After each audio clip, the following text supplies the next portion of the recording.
It's my high stakes review for the 1500 on DraftKings for week 9, and we're starting right now. Before I bring you in, Sean, one thing that I think is something that I've been trying to do this year is in winning weeks. Like it's pretty easy to get just really, I guess, mesmerized by just looking at your DraftKings balance, just like this play money we have on DraftKings that actually isn't used for a real thing. So on a winning week, I've been like making a point to actually go buy something, do something for myself. So I went and had a nice massage this morning, like had a real relaxing Monday. So it's been great, and I had a lot of positive feedback in both the Discord, YouTube. I guess people did pretty well. So I think this will be a happier stream. Sean had the rare week where Sean bubbles on the wrong side of things, but I think per usual, just a couple really close calls. It could have been a massive day for him as well. So Sean, how are you, man? Yeah, I didn't have a massage, so I'm pretty jealous of that one. But yeah, I totally agree with that. It's the old adage, like money that's on PayPal isn't real money, and money on DraftKings, money Doesn't on a exist. poker website, none of it's real money. It's all monopoly money until you actually pull it off. So yeah, that's a pretty nice way to start off your week. Yeah, it was. It's oddly like satisfying to do something like this, and I actually told Sean this earlier in the week as well. So Thursday night, I don't play a ton of Showdown this year.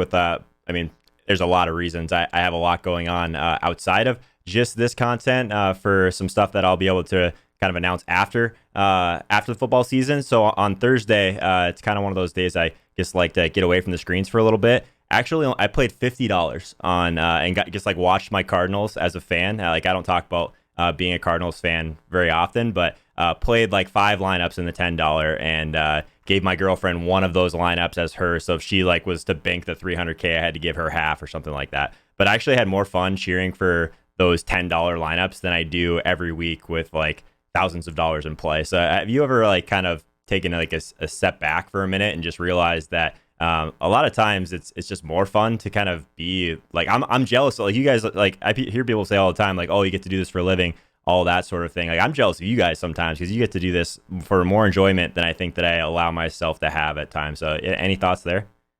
Yeah, no, 100%. Like I try, if I go to a game sometimes, it's nice to go to a game and not play. Yeah, Playing DFS professionally has ruined my enjoyment with sports for the most part. Like hockey, I used to watch hockey nonstop, yeah, and now I barely watch right now because I don't have any obligations.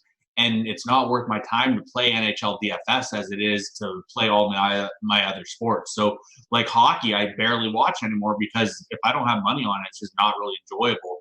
And I mean, I'm pretty much miserable all weekend on Saturdays and Sundays when I'm just getting screwed left and right. So it's definitely a situation where when you don't have any money involved, like if I go to a game, last year I went to the All-Star game in Cleveland. It was right. so much fun because I had no money involved and I just didn't care at all. And I was just sitting there enjoying it. So it definitely has some enjoyment factor when you have less money involved than when you have more. Hey, you gotta bring it full circle sometimes and just realize what kind of brought you here too. So I think I was in a really good mindset for this week, or this past week in general. I think it was actually a really tough week in roster construction. I knew it was a tough week. Literally, right when I get off stream, Sean and I usually chat a little bit back and forth before lock, and his first question was, who's the cheapest defense I can play? And to me, that just means that it was a really hard week for roster construction. Sean, I don't think you've ever asked me something like that. Normally, you're just like kind of sitting back, relaxing, waiting to lock. I'm the one that's tinkering in the last 10 seconds. But I knew that at least there were some decisions to be made at that point. Yeah, usually you put in a lot of effort with defense, a lot more than what most people put in. So I Yeah, generally like to hear who your strong opinions are on defense because usually you're at the bottom of the barrel. sure. This was one of the weird weeks where you weren't bottom of the barrel. Usually you are like one of the bottom 5 price defenses. You like one of them for some reason or another. So I Yeah. was hoping you were going to validate what I said, but you didn't at first. And then you eventually, once I told you that wasn't going to work, you eventually validated what I wanted to hear to some extent. And then I went with that defense, and I think they ended up being the top defense on the day, right? Yeah, we'll talk about Pittsburgh. I didn't love them for a couple of reasons, but I mean, I guess you ran pretty good getting some Hoyer action in that game with Brissett going down. We'll talk about that. I thought it was an interesting week overall. There was a few plays where I mean, I'll always be honest with you guys. There was a few plays where I couldn't differentiate one guy versus the other as being like heads and shoulders better than the other as far as two guys on the same team. And the ones that really stood out to me, Curtis Samuel, DJ Moore for Carolina. They're both underpriced. I wasn't playing the quarterback. So at that point, if I was going to play one of those guys, I had to make a decision on one of them. And I honestly, let's just look at it. DJ Moore kind of gets those like layup targets, doesn't have quite as much upside. Both of those guys are still, they do pretty well as far as weighted opportunity, that sort of thing. So I thought both those guys were really underpriced. And then the Tampa Bay the Tampa Bay wide receivers. And I know you ended up on one of those as well, but I was just convinced that I would choose the wrong one. I think that, like, again, totally different roles. Like Godwin is getting some of the shorter targets underneath, all of that. Evans has a ton of upside as far as his work downfield and has those blow up games, and he's kind of the air yards guy typically. So I really struggled to see a big difference in both those guys, and they're priced like about the same. And kind of where you landed on those decisions, as well as like tight end and quarterback, kind of captured your entire week. So per usual, we'll dive into all this. We're going to touch on Sean's team a little bit to start. I like to do that just because Sean's playing a lot of higher stakes cash games, rolling out one lineup. He's usually building what he thinks is optimal. And then I'm doing a similar thing, but also trying to be a little bit different, which we'll talk about as well. So same contest as usual. This is the 1500 on DraftKings, 110 people, $1,500 buy-in. So I'll always say this too. I get at least one person in YouTube on the YouTube comments every week is like, I don't have $15 to put or $1,500 to play on a lineup. Like, why is this relevant for me? Like, man, it has nothing to do with the buy-in. It has to do with the field size. It's like 100 people. So a smaller field size, very small compared to some other tournaments out there. So that's kind of my focus. I think that anytime you can make some mistakes and still get kind of bailed out, which happened to me this past week, which we'll talk about as well. So let's move over actually to Sean's lineup first. This is, I believe you sent me the $250 double up per usual. So this is kind of where you get a lot of really sharp ownership. I'm going to give you a couple thoughts that I have first, and then I'll let you kind of run away with it. So Christian McCaffrey, lock. Jalen Samuels, lock. Like literally, like I never considered moving off of either of those guys. And what this tells me, 57% of the people, were they scared off of this 10K salary? Like, I have no idea. To me, in a game where we're putting real American dollars behind these lineups, correct, Sean?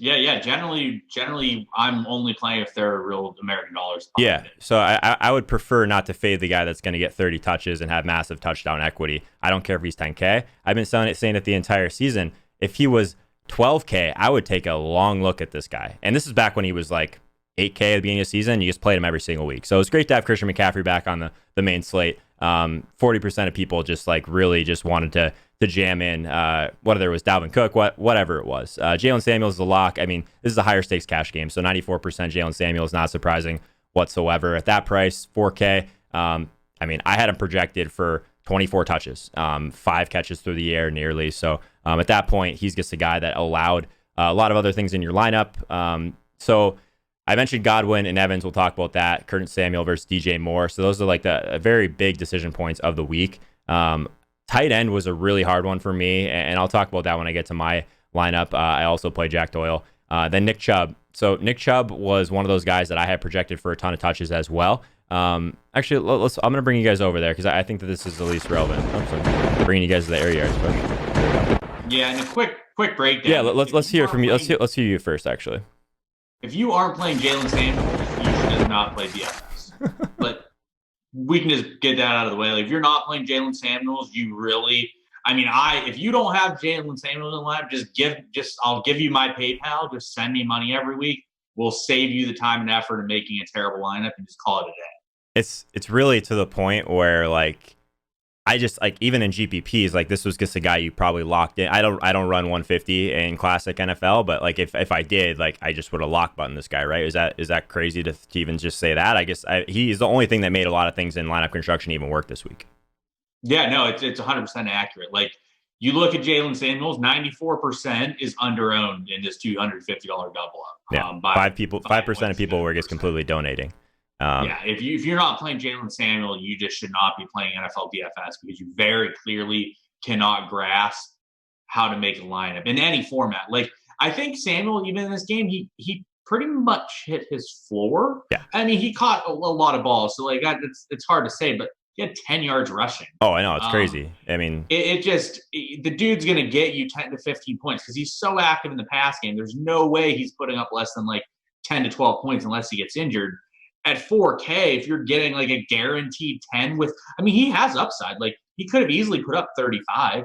So if you're not playing Jalen Samuels, like Jalen Samuels should have been priced like a 7K running back probably here. And to Right. be fair, if he was 7K, he probably would have been in consideration, don't you think?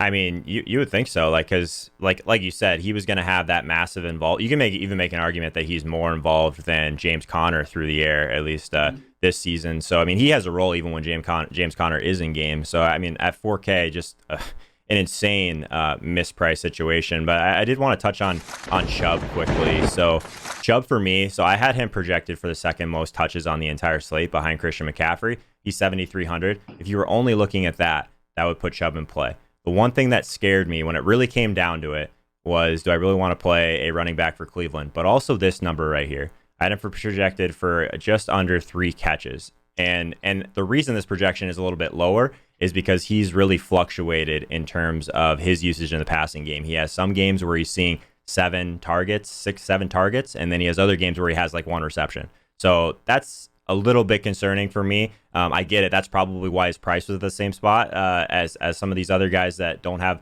involvement as well.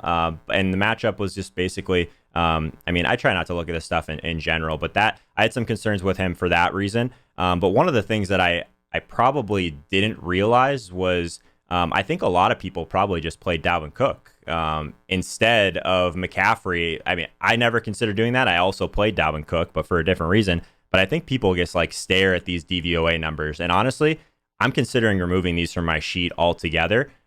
Maybe I'll have them for like the first look type of thing. I do not want to be making decisions based on this type of stuff. I want to be making decisions based on game flow, team totals, projected touches, and that sort of thing. Well before I just really don't care about a team that, yeah, they're 30th against the run. KC looked unbelievable against the run and against Dalvin in this game. So if that was your reason for not spending another $500 to get your Christian McCaffrey, again, reevaluate your process. So that was interesting. So for me, I actually preferred Le'Veon Bell to Chubb for a little bit more expensive. For the only reason was just because I thought he'd be a little bit more active in the passing game. And it was against Miami because, like, basically, if you were going to complain about your volume, that's a great spot to complain about your volume, right? Against one of the worst teams in the league. So that's kind of my thoughts overall on that. Carson at 7,200. I just was, if I was going to go there, I was going to go to the passing game in this spot. Just I think that I kind of probably should have taken a longer look at Russ. I had a little bit of, I guess, anxiety based on the week before when I paid up for Deshaun Watson. So I guess talk a little bit about Chubb, and then we'll kind of go back to your team and kind of finish that part of it off. Yeah, I hate Nick Chubb. I hate what they do with Nick Chubb. Like you talked about, my issue with Chubb is that he gets removed in 2-minute drills. That is not good because a 2-minute drill, if you watch the 2-minute drill at the end of the first half, it was like 5 points for Hilliard. Yeah, those are Steve just in the really, chat really mentioned soft, that, really sharp points to just churn in. So I hate getting a situation where we have Nick Chubb, but he was a really good play. So it was a situation where I had 4 running backs I was considering, 2 of which, actually 5, 2 of which were locked. McCaffrey and Samuels I was playing for sure. My next running back was either going to be Chubb or Le'Veon Bell, more than likely. I toyed with some Dalvin Cook lineups, but in the end, I decided not to do that. So that was my issue with that. But those were the only running backs I was considering. I'm gonna cut you off quickly. We got Al Smizzle in the chat. Paying his debts. So me and Al did the cage match. If anyone that's watching this later on YouTube hasn't checked out Al's channel, definitely check that out. He's got a really awesome format going. I'm gonna move you for a second here, Sean. Actually, let's just go back to this one right here. That'll work. Everyone can. I'm just gonna move Sean up here for a second. So basically, Al does this contest every week with some guys in the industry where we go kind of through like a little bit of a snake draft and kind of pick our teams that way with the DraftKings salaries. So it's very early in the week, so you'll notice that neither one of us had Jalen Samuels in our lineup. Really fun to do. So if you guys haven't checked out those videos, Al's done them with a bunch of people across the industry. He's done a few of them for charity. He's done a few of them for gifted subs. So basically ran really hot here to beat Al's team kind of at the end. Got a really long touchdown from Noah Fant, which we'll talk about. But interesting week, especially like when you have to put your lineup in this early. It's really tough to do, to be honest. And you have to worry about, there's all this game theory based, like if you want to take one of the best values on the slate, or if you want to kind of just jam in as much of the best plays. So, I mean, I ended up with just Russell Wilson naked, which was, I mean, basically the difference. He was like one of my last picks. So quarterback ends up going off the board a lot later. Yeah, Al was saying not taking CMC first overall cost me. Yeah, I mean, CMC is, I think I took him more for brands than anything, because I think I've just been, I guess, jamming him in every slate I can. But yeah, it was nice to, this was very, very close almost the entire morning. I was keeping an eye on it. I actually messaged Al in the morning to see, because Curtis Samuel was questionable in this game. He was probably going to play, but I just wanted to make sure I'd be able to swap that out. So ran pretty good on that part of it. Finally got a little bit of a ceiling game from Mike Williams, which was nice. Still no touchdowns there. But Sean, I want to get your take on this. What would you do in a situation like this where it was like a snake draft scenario? Would you start with value? Would you try and get to a stack or something like that? It was actually a lot of fun to do. Yeah, I think the best play is to take whatever the best value is on the slate.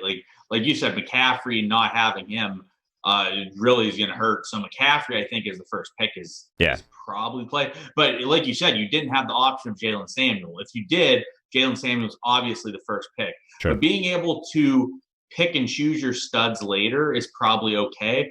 But yeah, wherever you can get the best value, like if you got Curtis Samuel early, which I assume you did, it's probably really good value. Yeah, so I appreciate it, Al. Definitely, if you just got gifted a sub in chat, make sure you guys thank Al. A lot of fun, definitely. I think he just finished up his stream for the day, so make sure you're checking out Al. I usually go on around 3 Eastern time during the week. I think Al goes on about 12:31 or so. So definitely check out his streams throughout the week as well if you're watching this later on YouTube. But let's get back to the week kind of that was here. The one play that I do want to hear you talk about, Sean, before we move on from this is Phillip Rivers. And I do think that this is a week where Phillip Rivers made sense for a couple reasons. We had a lot of people paying if you paid all the way down at quarterback for someone like Matt Moore, if you paid down for someone like Ryan Fitzpatrick, at that point, Rivers is really not that more expensive, and he's a real quarterback, I guess you could say, at least someone that has history, a team that's passing a lot. So that made sense for the first reason. The second reason is if you really wanted to play Keenan Allen, who I loved at this price. I will say that. I messed around with Keenan Allen teams most of the morning to see if I could make one that I liked, and I don't hate that you went that route, but was Phillip Rivers someone that was that your thought process? Basically, you didn't want to pay all the way down for those other guys, and you already had Keenan Allen type of thing. Well, so for me, I can give my where I was at for the whole day. So quarterback, I was between Russell Wilson. Oh, disclaimer, I picked wrong in every single situation like I usually do. But quarterback, I was between Russell Wilson, Phillip Rivers, and then Matt Moore or Fitzmagic. I was told I was a moron if I played Fitzmagic. I actually liked You didn't tell me I was a moron for that. Where were you on that one? Once I was told I was a moron to think about Fitz over Matt Moore, there was no way he wasn't going to have a good game. So obviously, if anything, I should have told you lock him in like you were going to do anyways. Yeah. So anyways, those are my three options at quarterback. Quarterback generally doesn't matter that much. Like Rivers moved the ball at will, just couldn't score, and Green Bay did absolutely nothing to keep the game close. If they do, and he could have scored a little bit, Rivers could have a big game. But yeah, basically my thought process was Rivers is a good quarterback with good receiving options. I wanted to play Keenan, which again, Keenan ended up screwing me up with where I would have went elsewhere on everything, because I really liked Keenan at that price and thought he was underpriced and was going to be underowned as well. Like 21% for Keenan at this price against Green Bay, I thought was really strong. So for me, it was the 300 at that time didn't really do tons for me. I could have got Bell over Chubb, but I thought that was negligible and not really much. And I thought Rivers is quite a bit better and would dud a lot less frequently than someone like Matt Moore. Yeah, so just to kind of walk through my thought process on that same exact thing, because like I said, I did like Keenan Allen quite a bit at that price as well. So Phillip Rivers, there's a couple things that I was never playing him when it really came down to it. So the game environment was horrendous. We know about the Chargers offensive line. I talked about on stream how I actually like the Green Bay defense because they're a team that does pressure quite a bit. The Chargers probably have a bottom 3 offensive line. I get it. They do pass a lot. They actually pass at the highest frequency if you're just looking over the last 3 games of any team on the slate. So I'm with you there. The volume probably would have been there. So maybe that kind of negates some of the bad game flow or the bad game environment stuff that we did have to worry about in terms of pace and offensive line.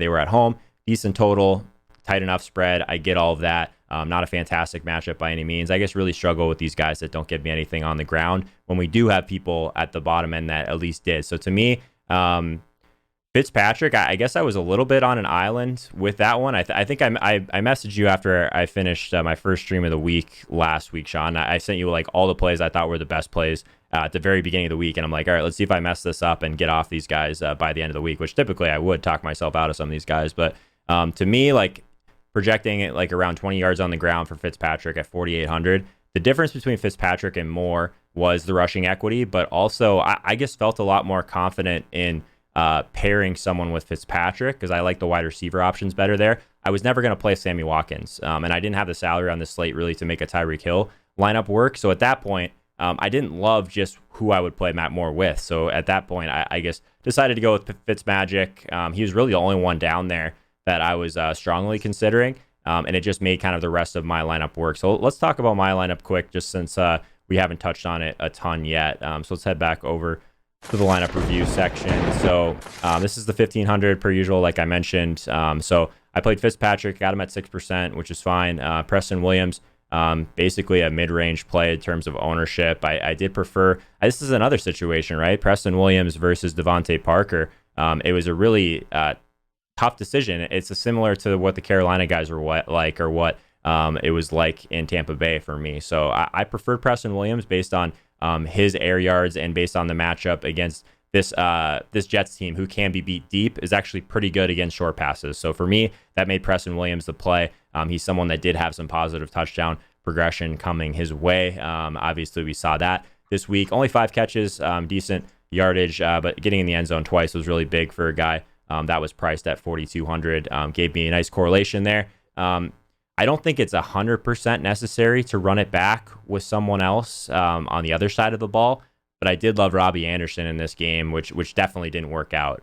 So 13.6% still wasn't very heavily owned, but for a lot of the same reasons that I liked Preston Williams, I actually liked Robbie Anderson quite a bit for a guy that could get deep in this game. Little did I know that Darnold just is basically refusing to push the ball downfield and really take chances right now, which isn't great. So only 2 catches for Robbie Anderson. At that price, that's a pretty epic disaster. So what Sean was mentioning in the chat about how I was a little bit upset, I guess, at one point of the morning. A lot of it had to do with Robbie Anderson at that price. At that price, I could have gotten up to a lot of different guys that did pretty well. So that's kind of my thought process on Fitz. I did end up cashing this.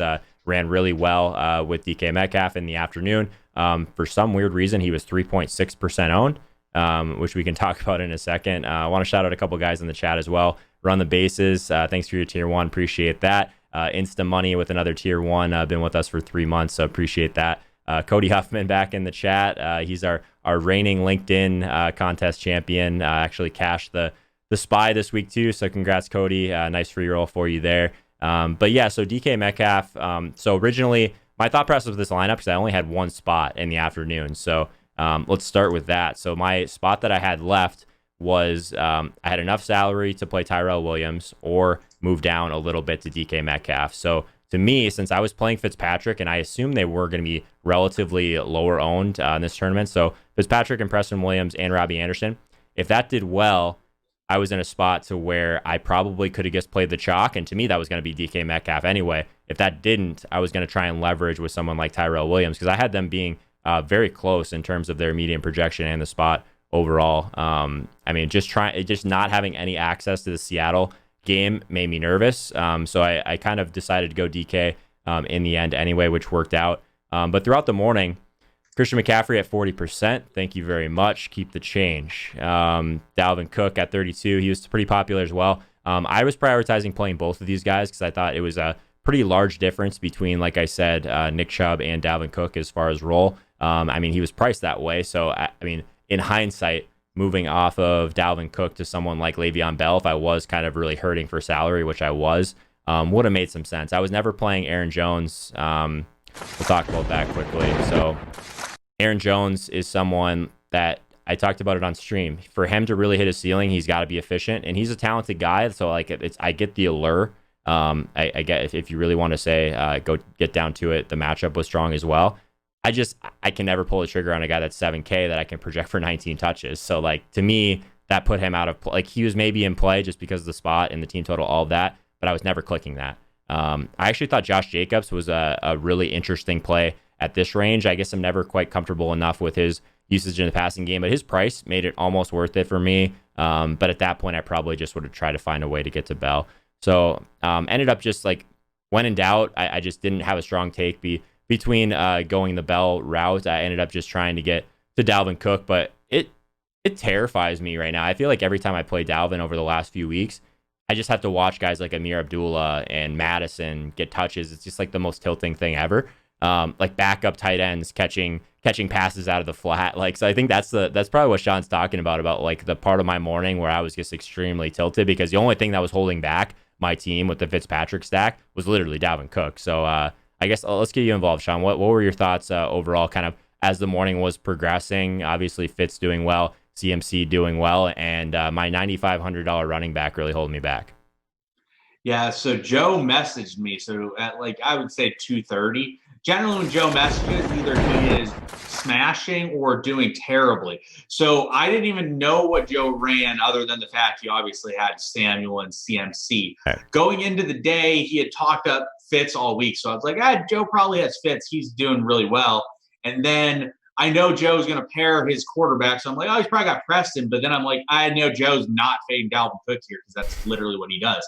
So I knew pretty much all of the guys Joe had in his lineup without even talking to him, just based on how he plays it. But so after he told me his lineup, the messages became, why is CJ Ham catching a 35-yard screen pass? What is Irv Smith doing in the game? Oh, here comes Amir Abdullah. It was literally just repeated chat messages about all the random guys. But that is the problem with Dalvin right now, right? Amir Abdullah is used in the pass game. Alexander Madison does get some snaps. The other guys, I mean, that's sort of unlucky with CJ. So here's where I went wrong with Dalvin Cook. So yes, all those things do happen, have happened, but we expected this game to be a little bit closer, right? So maybe it's the time where they actually do lean on Dalvin when they should. But what I didn't kind of, I guess, bake into my analysis is that these Vikings coaches are literally insane. Like, like literally, like Madison got a touch, I think on the 7-yard line, something like that, doesn't get in. They settle for a field goal. I was like, that's the game right there. Give the ball to Dalvin Cook. Like, I was just like so tilted at that point. And then, yeah, watching Amir Abdullah just catch that screen pass and run in the end zone was not a good time. But I guess you can't always bake in rational coaching in these situations. Like, to me, it just like now you just can't trust those guys. Someone in the chat's mentioning you just can't trust Vikings wide receivers. Now you can't trust the Vikings running backs. It's crazy to say, but there's a lot more risk baked into this play than I originally, I guess, kind of worked through in my head before this. So really interesting spot overall with Dalvin. I mean, a good majority of people played him in this tournament. I mean, crazy to see CMC's ownership at that spot. It's actually kind of interesting to see CMC's ownership in the Millie Maker versus like this contest. So the Millie Maker, Christian McCaffrey was 25% owned this week. Like, is that the 10K thing? Is that I don't get it. What's your thoughts just like as we tie a bow on the running back stuff? Because I mean, we don't even need to talk anymore about Jalen Samuels. He was a lock. I was always playing him. Did you see that? Did you see that Danny Amendola was the second highest owned receiver on the slate? Come on. He was, yeah, he's 19%. Holy. Yeah. That's nuts. So, anyways, Aaron Jones, 25% Aaron Jones. No one wanted to pay for Christian McCaffrey. They wanted to pay for their 18 touches of 7K. No. So here's the thing with McCaffrey, right? And I'm going to go a little bit different than what you would. All right, let's hear it. I don't think he's a great play. He's a great play. Obviously, we're going to play it. I don't think this matchup was the best matchup in the world. If Jalen Samuel didn't exist and you didn't really have the salary at the lower 4K receivers, fair, it might have been a situation. I think McCaffrey would have been like 10% in the Millie Maker and probably 15 or 20% in this if Jalen Samuel's spot didn't exist. Because specifically the pricing this week was so tough. Correct, because it was just difficult. The problem is, right, is you have Jalen Samuels. There's a gift, right? Yeah. There was, I think, 5 receivers that were playable at right around 4,500. Yeah. You had Preston Williams. You had both Carolina guys. You had Mike Williams, and then there was one more that was playable. I can't remember off the top of my head. I'm trying to think who. I mean, that was like all the guys I was considering in that range. Yeah. Maybe if you wanted to get crazy, like Jarvis Landry, people were talking about him. Oh yeah, He was Juice. he was the other guy. Yeah, Juice was the fifth guy. Yeah, Yeah. and all of those guys smashed. All of them smashed, right? All five. Yeah, pretty much. I mean, if you had you had to have at least two of those guys, like, or else like Yeah. your construction was like really screwed.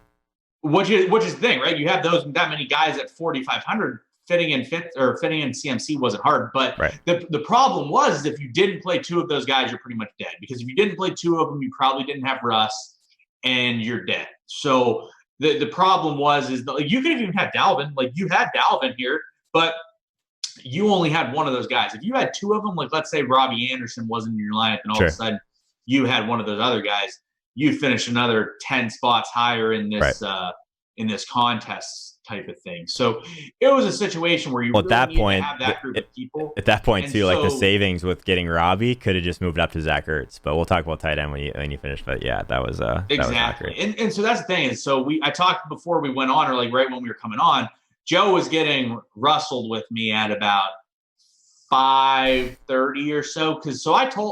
I knew what Joe's lineup was going into the day. I knew by the end of the 1 o'clock, Joe was dead. Dead to win. To like have a score that he cares about. Right. Like I thought there was a good chance he could min cash, but again, right? You look at it, and you probably got what, top 5% outcome out of DK Metcalf? Oh, easily. And he was 3% owned, and he was 3% owned somehow. Yeah, so it's a situation, right? So here was what I told Joe.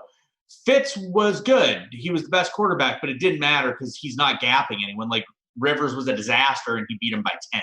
Yeah. So it didn't matter. Dalvin was a disaster. He had 15. Every other running back he could have played had at least 15 or so. So like Dalvin was a dumpster fire. CMC was irrelevant based on the fact that like no one's cashing this without CMC. So he's sort of irrelevant. Jalen Samuels totally irrelevant. Preston Williams was good, but again, he didn't really gap the other guys. Doyle ended up being a semi-disaster, not because of what he did, just because of what Zach Ertz did. And then the Panthers defense, again, good, but didn't gap anyone. So the problem for Joe here after the 1 o'clock games, Robbie Anderson was a disaster, and all the other guys that were 1K cheaper smashed. And then Dalvin was a disaster. And none of his guys made up the points that those guys gave up in order for him to be in a situation where he could have a really good score. Here's where I was a little bit testy with you, I'll say. There was two things. The first thing, I had someone that was in my ear trying to do a victory lap about Melvin Gordon, which was completely insane. I mean, just if you're just gonna play the guy that has 13 touches over the last 4 games, like, I mean, just victory lap CMC, victory lap anyone else but Melvin Gordon. So I was already annoyed. And the second part was not me, by the way. Yeah, correct. And the second part was, yes, I agree with everything you said. Like Dalvin, not great, but at the same time, that was around the same time where we knew that Nick Chubb was going to be a dud as well. And we also didn't, like, a lot of people paid up for guys like Keenan Allen. If you didn't have the Tampa Bay wide receivers, you probably ended up on Keenan Allen in that range. So we had that. And I also had the lower owned correlation of Fitz and Preston Williams. Preston Williams around 15% fine, but very few people played Fitz. So at that point, I was a little bit different. So until like the whole Wilson thing happened, I was in a relatively good spot. But yeah, like Sean said, anytime you get like an absolute dud like Robbie Anderson and Jack Doyle, just I wasn't lapping anyone at any of these spots. I was just doing okay. So I'm with you on that. And here's the thing though with Dalvin, right? Like after the 1 o'clock games, we knew where you were at. This is what I'm talking about. You have Chubb. Let's just call Chubb and Keenan is basically Dalvin and Robbie Anderson. It's not, but it effectively similar, is. Yeah. We hit a bottom 10% outcome with Keenan and a bottom 15% outcome with Chubb, right? And they still tied. Yeah. With what you had. So like if either of them hit a medium outcome, you lose by 10 to 15 in there. Both of them hit it, you lose by like 20, 25. So it was just a situation where you were just sort of boned. Even if people put up bad scores, you just really didn't have much of a chance. Yeah, so someone in the chat was asking about Lockett's ownership if DK was 3. So Lockett ended up being 12, Russ was 10. So this was one of my biggest surprises of the entire day. So I think I maybe didn't think hard enough about how like rosters were like really hard to build with Russ just because of the way the context of the slate, basically. So Russell Wilson in the Millionaire Maker was 13%. That's very, very different than last week where we had Deshaun Watson, who at the higher stakes was very chalky. So to me, I probably should have baked in a little bit more into the fact that it was not easy to build a good Russell Wilson lineup. Same thing with Tyler Lockett. Like, he was too expensive. I don't care about his 43 points. Tyler Lockett was too expensive unless you were playing a stack with Russell Wilson. So 7,500, there was no chance I was just playing Tyler Lockett by himself. So there's that. So the DK Metcalf thing, when I was in this spot where I was in a very like comfortable position to cash this tournament, wasn't going to win probably regardless. So at that point, I didn't think it was completely necessary to play Tyrell. Asked a few people what they thought about the kind of 1v1 versus DK. For the first time ever, I think I ended up on the right side of a 1v1 on one of these spots. But I just opened this and saw him 3%, and I was like, oh my God, he was like the one that was lower owned anyway, so it didn't even matter. So I guess let's tie a bow on did you expect Seattle to be this low owned, and what do you think about that decision I had to make with Tyrell versus DK in my spot? I'm shocked how low owned Russ Wilson was. Yeah. I'm not shocked on Lockett. Like you said, Lockett was way too expensive. And DK, I'm shocked he was 3%. He was probably too expensive too, man. He was 5,700. Like, so, yeah. Like, I just want to show people this quickly as you're talking. So if we look back over at the data sheet, and again, this is something that's available to all my Twitch subscribers. I do one earlier in the week and then I update it. So if we're just looking down, like, again, I prioritize things that really matter on the sheet. So we're just sorted by weighted opportunity rating right now. We're going to keep scrolling until we get to DK Metcalf. I understand he has this insane role in the red zone, which is valuable, especially for a guy like Russell Wilson. But outside of the team total, like all that stuff, as far as like the game environment was concerned, like I had him projected for 25% in the milli. He was nowhere near that. He was only 13% in the milli. But like, this is not a great like target share number. This is not his yards per route run. Brutal. Like, I get it. Like, it was a good matchup, all of that stuff. But like a lot of stuff that I really value, he was drastically overpriced at 5,700. So I mean, they priced him up probably relative to the matchup and all that, but there was like no chance that like I was like actively like prioritizing him with all these great plays in kind of the 4K range that we've been talking about. So that was my issue with the DK play from the start, but at least I had that flexibility to go there if I needed to. So that's kind of where I ended up on that part of it. The last play, and I guess if everyone wants to victory lap dump things like Tevin Coleman and Melvin Gordon, that sort of thing, I might as well do my Noah Fant victory lap. Didn't end up playing him on my main team, but it did talk about him on every show of the entire week. I think the funny thing, and I get it, it was a broken play, all of that, but if you watch that, like, that guy is an absolute animal. He was running routes. Like, you could tell yourself a story to where his target share would be increased without Emmanuel Sanders. I mean, every time I bring him up that his player profile is very similar to George Kittle. You see it on a run like that where guys are just bouncing off him like a bowling ball. So that it was nice to see him get there. I'm a little bit, so if there was a couple things that I was frustrated with myself about, let's talk about Noah Fant versus Jack Doyle. I didn't love Jack Doyle, but I mean, pretty much everything I looked at outside of like my sheet and just like my weird bias for Noah Fant, I didn't love Jack Doyle, but he was 3K. He was going to see an increased role, all of that. But the upside to me was still Noah Fant. I had more projected receptions for Doyle, which seems safer, all of that. The matchup was not great for either of them. Like, we had this backup quarterback situation for Noah Fant, but the difference in ownership, so Doyle ended up being 15% in the 1,500. Let's see what he was actually in the milli. Doyle was only 18% in the milli. So I actually thought Doyle would be a little bit more chalky than he ended up being. I didn't have the stones to play Noah Fant, so do you hate me for that? No, I mean, I thought Doyle was the clear tight end play on the day. Yeah.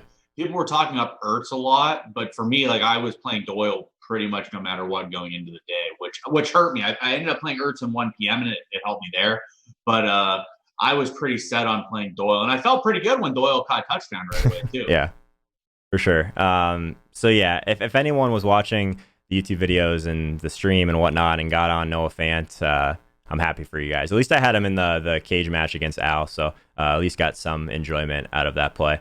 But yeah, Zach Ertz at 4,700, man. Like, so looking at all these, like, it was a clear tier gap between these high priced tight ends. Realistically, in this slate, I never really considered any of them. But I mean, if we're just sorting by things like routes run, weighted opportunity rating, all of that, like 4,700 for Zach Ertz, even taking out the fact that Deshaun Jackson was going to be back. I know he got banged up in this game anyway. It didn't really matter. Chicago is bad, number 2. But number 3, like this $4,700 price tag probably should have been a priority. So like, for example, like we talked about this before, if I would have not played Dalvin Cook, moved down to someone like Le'Veon Bell, could have easily played Zach Ertz, but more often than not, and I talked about this last week, like really altering what you think is best on the rest of your team just to pay up a little bit at tight end. I prefer not to do that. But I couldn't build a team with Zach Ertz that I loved. Is that kind of how you were at? Yeah, I could have found a team with Ertz I like. My issue this week was Keenan. Mm-hmm. Everything that I kept doing had Keenan in it.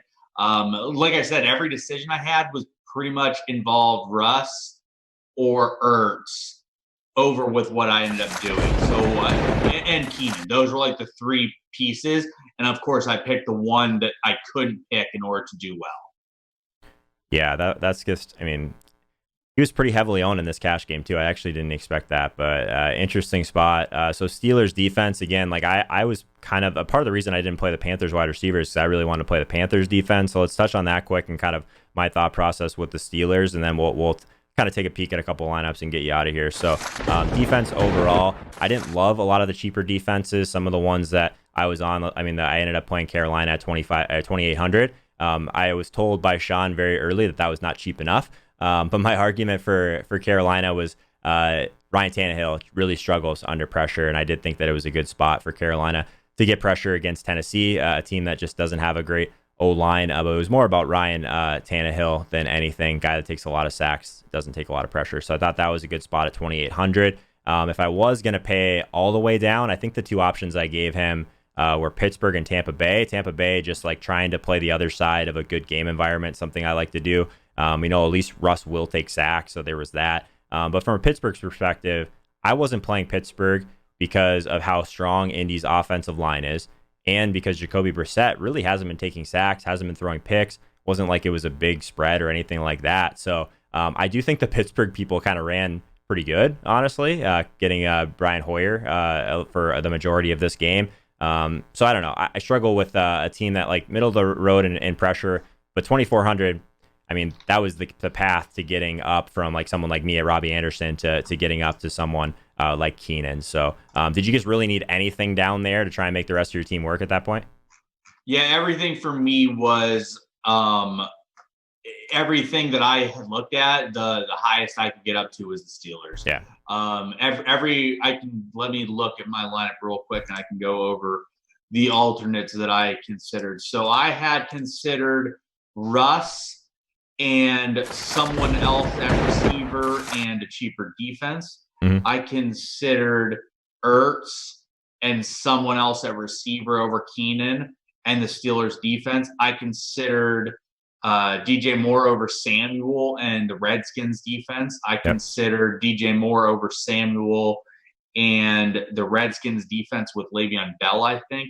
And I consider all the different quarterback options as well. So for me, every iteration I came to, the highest point I could get to was with the Steelers, because for me, I had CMC, Samuel, Doyle as the locks, and then everyone was talking up Godwin, and you don't have to really like sell me too hard on playing Godwin because State, obviously.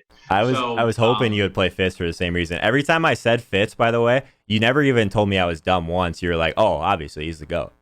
I liked the Fitz play. I thought Fitz just chucks the ball. He doesn't care, and he has a little bit of rushing upside. I like Fitz. I thought personally Fitz was better than. I was on the Fitz Island this week. I was definitely on the Fitz Island. If that play wouldn't have worked out, I would have heard about it. Trust me, as many people that have been like really nice over the last 24 hours, like they like to give it to you when you choose wrong. So appreciate all of you. Do you remember when we were at the kickoff thing last year? He was a lock that week, wasn't he? I forget. Early only and won like $20,000. I love Fitz. Fitz is Fitz is a guy that just goes out there and chucks. He doesn't care about anything else. That to me is good. So I liked him better than Matt Moore. I just had like 5 or 6 people who are very good at DFS told me I was a moron if I played Matt Moore over Fitz. So Well, I was like, yeah, I'm not going to listen because it's passing that quarterback. along. It doesn't matter. I know. Like, I mean, I was sitting there. I'm like, I'm not going to play Fitz over Matt Moore and have to listen to everyone say it because of that. But like that's why I ended up with Rivers as well, because I thought Rivers was a clearly better play than the other two, and I could make the 300 not really that necessary for myself. Yeah, for the record, by people that are good at DFS, Sean is talking about these people that have like 6 figures plus in play, so he cares a lot more about them than my takes typically. But anyways, I'm glad you did. I'm glad you didn't get me off of Fitz. Is the moral of the story. So let's talk about one of your boys. He was hovering pretty close to me this entire. He ended up on the other side. Oh no, he just cashed in 20 seconds. So a lot of similar plays that you were talking about. He ended up going with Jutes and Ertz in that route. This lineup construction in particular would have terrified me. So Chubb, Landry together, 2 Cleveland guys, that's pretty scary, number one. Number two, playing McCaffrey and Samuel also with the Panthers defense. That's a roster construction move that I would have struggled with a little bit. Naked Phillip Rivers, I almost never do a naked quarterback. I mean, so this is the thing. All these plays are good plays. This is just a roster I wouldn't have built. But what do you think about your boy Empire's team? Yeah, this was one of the rosters that I considered. I did not think that. So for me, I really like Keenan Allen. We talked about that. I thought Keenan Allen. I didn't think the defense really mattered that much. I did like the Panthers. I played the Panthers on FanDuel, so I like that defense. But I didn't really care that much between them and Pittsburgh. I thought it was whatever. And I thought Doyle was very similar and very close to Zach Ertz. So for me, I thought that Keenan over Jarvis Landry was well worth the other 2 spots. This was one of the options I considered, though, for those reasons. But I think that if I was not playing Keenan, I would have played Russell Wilson. Fair enough. I still am baffled by what Russ ended up being in this contest. But let's check out Jeff El Jefe's team. I guess he ended up on kind of the other side of this cash line, but I always like kind of looking at his teams because they're always a little bit off the board. I would imagine he was a little bit shocked by the Tyrell Williams at 13% ownership. Like I said, I thought that Metcalf would be higher owned in that 1v1, so that was interesting. Did get Galladay, again, another guy that I thought was a little bit overpriced, but I mean, these Denver, these Detroit wide receivers, like, so I was looking at some of the leaders for air yards in this past week, so I'll just show it to you guys quickly. Mike Evans number 1 by a large margin. Tyler Lockett, Tyreek Hill, but then both the Detroit guys are right here, 154 and 146. Like, both of them are top 6 in this. A couple other really good plays: DJ Moore, Curtis Samuel, Preston Williams is in here. What do you make of these Detroit guys? Because I haven't been a guy that's played Stafford a ton, but I mean, man, he's just dealing this year. Yeah, they're both really good plays. Yeah. I had Marvin on FanDuel. He was like 5,700 or something, ridiculously cheap. But yeah, they're both really good plays. I mean, they both get deep targets. They both can score touchdowns. They're not as slow of a team as they were last year. So I think that they both make quite a bit of sense. Like, as you see, double stack just Galladay and Hawkinson, not Marvin Jones. If you double stack with Galladay and Marvin Jones and played Doyle or Ertz or something, all of a sudden this lineup's right up near the top of everything. Yeah, from a roster construction spot, I actually like some of the pivots that he made. I thought Hawkinson was a really interesting play at 3,700, past those 3K guys, but not quite up to Zach Ertz, in a good spot against Oakland. So Stafford to Galladay to Hawkinson, leaving Marvin Jones off, bringing it back with Tyrell. So I like that quite a bit. Obviously, he's playing the 2 locks, Christian McCaffrey and Jalen Samuel, so I like that. I like the Browns defense. Didn't expect them to be this high owned in this tournament, but I did think they were one of the ones I was strongly considering. I ended up playing them on one of my GPP teams outside of the 1,500. So I thought they were interesting. Zach Pascal, I mean, I wasn't really on that, but if you're trying to leverage Doyle, that certainly made some sense at 4,100 again. I think he probably got some of these guys at higher ownership than he intended to. Mark Walton was basically the play that, I mean, there's people who would have played this guy if we didn't get Jalen Samuels. That would have opened up. So at that point, maybe it was just a little bit of a different roster. I mean, that's how we got to some of these other plays. So Mark Walton, not someone that I was really considering, especially Someone that, yeah, like he's caught some passes and whatnot. He profiles, I believe it was Devonta Freeman, something like that. I don't know. I just like have a really hard time clicking on a Miami running back, but super low owned there. So any final thoughts, Sean? We'll get you out of here. Yeah, no, I like Mark Walton. I like his skill set.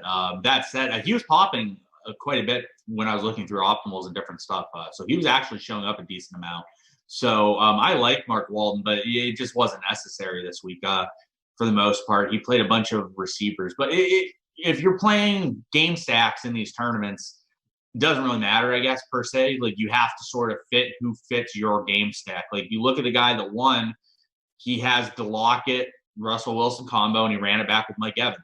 Which, if you were going to run Russell Wilson, you had to bring it back with someone, because if they're leading the game, Russ is going to hand the ball off 58,000 times. So if you're playing a Russ Wilson stack, you have to bring it back with the receiver from Tampa Bay, because otherwise your line just does not make sense. Yeah, we'll leave it at this. This is, I think, probably the best way we can tie a bow on this week. In general, playing these smaller fields, you can get a 0 and still win. Like you don't have to luck box every single position to get to the top, like you do have to do in something like the Millie Maker with 100,000 people plus. If you want to learn more about how to be a profitable daily fantasy sports player, start now by hitting the subscribe icon in the bottom right-hand corner so you don't miss anything. Be on the lookout for all of my DFS content throughout the week, starting with these videos right here. All right, good talk. I'll see you out there.